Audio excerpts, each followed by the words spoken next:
Sejarah Surveillance Kesehatan Masyarakat. Assalamualaikum warahmatullahi wabarakatuh.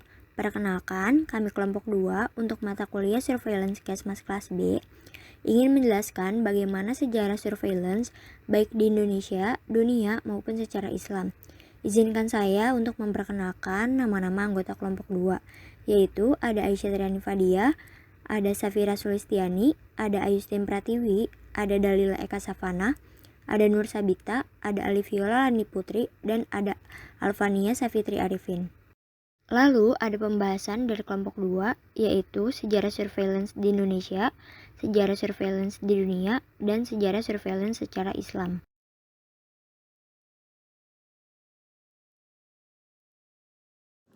Sejarah Surveillance Indonesia. Pada Agustus tahun 2003, dibuat Surat Keputusan Menteri Kesehatan Republik Indonesia tahun 2003 mengenai pedoman penyelenggaraan sistem surveillance epidemiologi kesehatan. Menyatakan bahwa dalam rangka perencanaan, pengendalian, dan evaluasi pelaksanaan kegiatan kesehatan terhadap penyakit atau masalah-masalah kesehatan, serta kondisi yang mempengaruhi terjadinya peningkatan dan penularan penyakit, perlu dilakukan surveillance epidemiologi kesehatan dengan mempertimbangkan undang-undang mengenai karantina laut, karantina udara, wabah penyakit menular, kesehatan, International Health Regulation, dan penyelenggaraan ibadah haji. Kegiatan surveillance sudah diselenggarakan sebelum berlakunya Surat Keputusan Menteri Kesehatan Nomor 1116 pada tahun 2003 dengan tujuan mendukung penyediaan informasi epidemiologi untuk pengambilan keputusan yang meliputi sistem surveillance terpadu, surveillance sentinel puskesmas, surveillance acute flaccid paralysis, surveillance tetanus neonatorum, surveillance campak, surveillance infeksi nosokomial, surveillance HIV/AIDS, surveillance dampak krisis, dan surveillance kejadian luar biasa, penyakit, dan bencana. Perkembangan surveillance penyakit menular di Indonesia. Pada Peraturan Presiden Nomor 72 Tahun 2012 tentang Sistem Kesehatan Nasional mengamanatkan agar pengelolaan kesehatan dilakukan secara berjenjang mulai dari tingkat daerah sampai tingkat pusat dengan memperhatikan otonomi daerah dan otonomi fungsional di bidang kesehatan. Otonomi fungsional yang dimaksudkan berdasarkan kemampuan dan ketersediaan sumber daya di bidang kesehatan. Lalu, penyelenggaraan surveillance kesehatan harus dilaksanakan di setiap fasilitas pelayanan kesehatan, seperti instansi kesehatan mulai dari tingkat kabupaten atau kota, provinsi, dan instansi kesehatan tingkat pusat. Selanjutnya, ada fungsi dasar surveillance kesehatan tidak hanya untuk kewaspadaan dini penyakit yang berpotensi terjadinya kejadian luar biasa atau KLB, tetapi juga sebagai dasar perencanaan dan pengambilan keputusan program kesehatan jangka menengah dan jangka panjang. Lalu, surveillance kesehatan mencakup seluruh pelaksanaan program di bidang kesehatan yang membutuhkan pengamatan terus-menerus, analisis, dan diseminasi informasi. Hal ini sejalan dengan kebutuhan data dan informasi yang terpercaya dan mempunyai aspek kekinian. Sejarah surveillance di dunia. Surveillance ini diartikan sebagai suatu observasi dari orang-orang yang menderita penyakit menular dan dapat mengancam jiwa manusia sampai menyebabkan kematian. Penyakitnya seperti kolera, pes cacar, sifilis, dan lain-lain. Konsep surveillance pertama kali muncul di Eropa dan kemudian berkembang ke Amerika.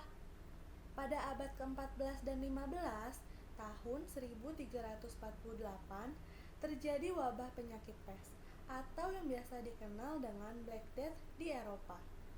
Mendeteksi terhadap penyakit ini dianggap sebagai suatu kegiatan surveillance yang pertama kali dilakukan di Eropa. Kemudian pada abad ke-16, pencatatan kematian mulai dilakukan di kota-kota besar di Eropa. Pada tahun 1532, kemudian mengeluarkan undang-undang tentang kematian di London yang dikenal dengan London Bills of Mortality. Manfaat ini dapat dirasakan pada abad berikutnya yang tentunya akan diperkenalkan oleh John Brown. Selanjutnya pada abad ke-17, Pencatatan kematian dilakukan secara sporadis. Dilakukannya ini apabila ada wabah pes. Di kota Inggris, mulai melaporkan kasus kematian dan penyebabnya kepada The Hall of Parish Clerks Company. Kemudian hasilnya ini dilaporkan secara mingguan dan disebut dengan Bill Mortality. Laporannya disusun oleh John Ground pada tahun 1662 yang melaporkan data kematian berdasarkan penyebab tertentu per minggu. Pada abad ke-18, Johann Peter Frank 1776 melakukan kegiatan surveillance dengan mengangkat polisi kesehatan di Jerman. Pengawasan dilakukan terhadap kesehatan anak sekolah, ibu dan anak, pencegahan kecelakaan, pemeliharaan air, dan limbah. Pada tahun 1741, Amerika melaksanakan surveillance Rhode Island, mengeluarkan peraturan bahwa pegawai restoran wajib melaporkan penyakit menular yang diderita.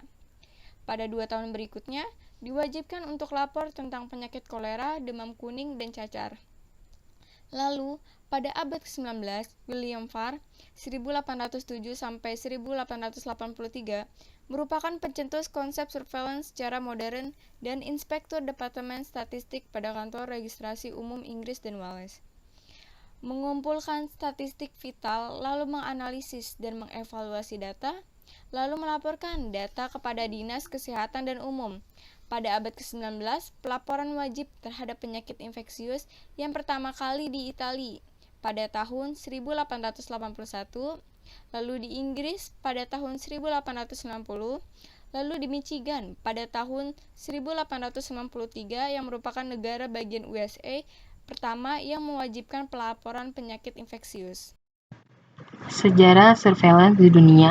Abad ke-20 meningkatnya pemakaian konsep surveillance untuk pendekatan epidemi dan pencegahan penyakit infeksi mulai dikenal pada tahun ke-20. Pada tahun 1889, Inggris Raya mulai mengeluarkan peraturan wajib lapor bagi penyakit infeksi. Pelaksanaan wajib lapor penyakit demam, kuning, pes, dan cacar mulai diberlakukan pada tahun 1878 di Amerika. Dan sejak tahun 1925, semua negara bagian harus melaporkan penyakit tersebut kepada petugas kesehatan masyarakat setiap minggu. Pada saat ini, jenis-jenis penyakit harus dilaporkan di USA semakin bertambah banyak, termasuk HIV dan AIDS positif. Didirikan suatu unit surveillance di epidemiologi pada divisi penyakit menular WHO di Jenewa tahun 1965. Sejarah surveillance secara Islam. Surveillance dalam pandangan Islam. Pada zaman Nabi Muhammad dan setelahnya telah terjadi suatu wabah yang dinamakan dengan ta'un. Sebagian ulama mendefinisikan ta'un adalah sama seperti wabah. Akan tetapi sebagiannya membedakan antara ta'un dengan wabah.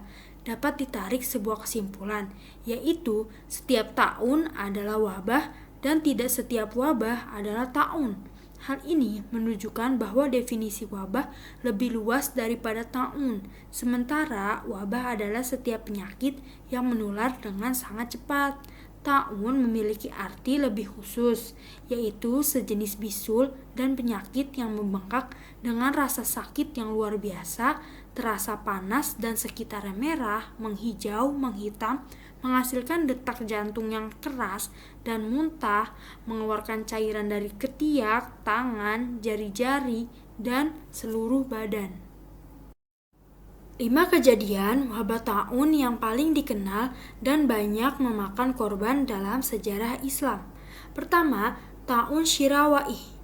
Ta'un Syirawaih terjadi pada masa Nabi Muhammad.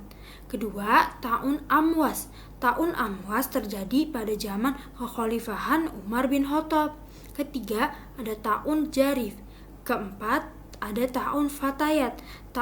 Dinamakan ta'un Fatayat karena kebanyakan yang meninggal adalah kaum pemudi. Kelima, ada ta'un Al-Ashraf. Dinamakan ta'un Al-Ashraf karena mayoritas korbannya adalah orang-orang yang memiliki kedudukan tinggi. Wabah ta'un pada tahun 18 Hijriah atau tahun 639 Masehi.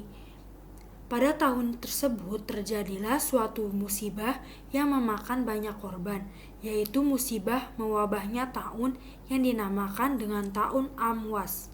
Dinamakan dengan tahun Amwas karena kemunculan pertama kali wabah tahun ini adalah di kota Amwas, sebuah kota yang terletak di wilayah Syam. Pada tahun 18 Hijriah atau 639 Masehi, kaum muslimin tertimpa musibah yang benar-benar menguji keimanan dan kesabaran. Ujian itu berupa musim paceklik yang panjang dan wabah tahun Amwas. Pemimpin pada saat itu ialah Umar bin Khattab, dan keadilannya dan sikapnya untuk lebih mengutamakan rakyat daripada dirinya sendiri. Nabi Muhammad memberi arahan tatkala terjadi sebuah pandemi di sebuah daerah melalui sabdanya, "Jika kamu mendengar suatu wabah di suatu daerah, maka janganlah kamu mendatanginya, dan jika wabah itu menimpa daerahmu, maka janganlah kamu keluar darinya." Perintah ini bertujuan agar pihak yang tidak terjangkit wabah supaya tidak tertular, dan pihak yang telah terjangkit tidak menularkan wabah penyakit ke pihak yang lain. Tidak diperbolehkan mendatangi daerah yang telah terjangkit suatu wabah karena dapat membahayakan jiwa seseorang, dan dilarang untuk keluar dari daerah yang terjangkit wabah. Akan tetapi, syariat menganjurkan untuk tetap bersabar dan menetap di daerah tersebut.